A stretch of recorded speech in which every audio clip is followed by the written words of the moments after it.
WNBA continues to get the kind of attention they shouldn't want. All right. Again, Colin Cowherd is making a point to talk about the WNBA again.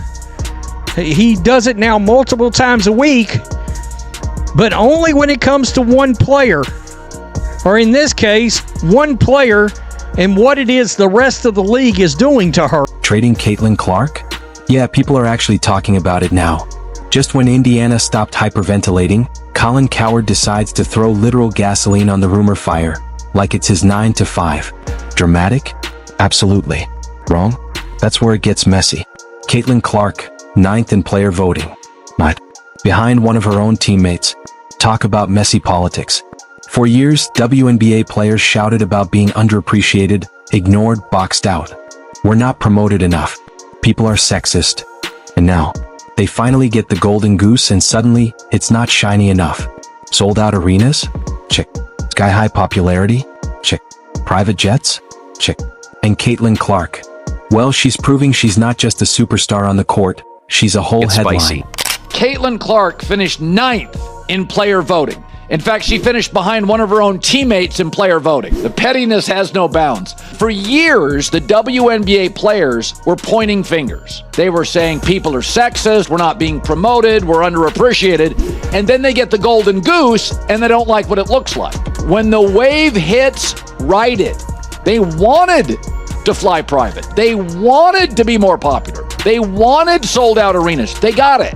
I wouldn't have guessed that Caitlin Clark would be this. Here we go again.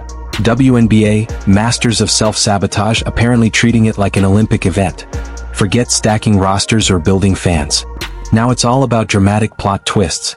The latest brilliant idea?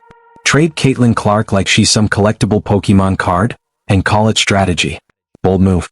Except, newsflash, it would torch the entire league, not just Indiana. We're talking a full-blown inferno of chaos, mismanagement, and headlines that write themselves. This is clearly them cutting her down, because when you look at fan voting, obviously Clark is one, right? Because she has the most fans in the league. So that clearly biased. You go to the media voting. She was 3. She was 3. That actually makes sense. I agree. She's not having the best of years this year. She's actually, her shooting is down. Exactly. There's been a number of situations that she's just not played her best ball. But she is still much, eons better than a lot of the other players that they voted in front of her. Let's get real. Trading Caitlin Clark? That's not just killing the hype. It's nuking the league's only guaranteed cash cow. This isn't losing a player. This is losing the storyline. Clark isn't just dribbling a ball, she's hauling entire franchises on her back. She's single-handedly shoved half the WNBA into the spotlight. Every ticket, every jersey, every headline, you can trace it all straight back to her. No Clark, no spark. Simple as that. A university professor in finance looked up the value of Caitlin Clark for the WNBA. This is insane. So this year, last season in the WNBA, Caitlin Clark was 26.5% of all economic activity as a rookie on the worst team in the league when she entered it. So now she has an 8-year, $128 million deal with Nike. So, she's going to eat. Merchandise in the league went up off a rookie from a Midwest-based school on the worst team in the league, 230. Now picture this, taking all that momentum and FedEx and it straight out of town. That's the kind of move that has fans throwing remotes, canceling season passes, and switching to watching pickleball just to protest. There's dumb, and then there's historically stupid. It's the latter, with extra sprinkles on top. I'm not going to ignore, nor am I going to take my eyes off of what transpires with the WNBA over the next 2 weeks while Caitlin Clark is out with the quad strain. And the reason why is because, let me tell you something right now. I'm not going to go to word hate. I'm not going to be out there like RG3 was saying that Angel Reese hates Caitlin Clark or other players hate Caitlin Clark. But I will say this. I don't think it's specific about Caitlin Clark. I think it's what Caitlin Clark represents. See, it's no fault of Caitlin Clark. Caitlin Clark balled. She balled at Iowa in college. She's balled since she's been in the NBA. She came into the league last year with no break whatsoever between the college game and the pro game and did her thing. But wait, oh, it gets better. Not only are we floating Caitlin Clark trade rumors like the league is overflowing with stars to gamble with, but the coaching drama is straight out of a soap opera. The same coach who once sat back while Clark got poked in the eye, like it was part of the halftime entertainment, is now conveniently her boss. What's next? Hire the trainer who iced her ankles to run conditioning? It's not subtle. This isn't coaching. This is theater.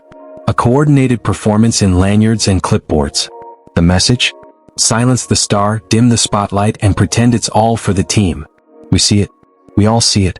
Clark didn't just get benched. She got politically sidelined. And the front office didn't just pick a coach. They picked the coach. A resume full of selective justice, passive-aggressive rotations, and bench favoritism. Let's be real. Clark and this coach? Basketball chemistry? Like oil meeting a dumpster fire. The system isn't just incompatible, it's actively rejecting her. This isn't a clash of styles. It's a cold war in sneakers. And the fallout? It's glaring every time she's yanked from the game while a random bench warmer logs minutes like it's charity work. Caitlin Clark had another, whatever you want to call it, confrontation in a WNBA game. Like, why is this happening? The Caitlin Clark phenomenon is one that I got wrong.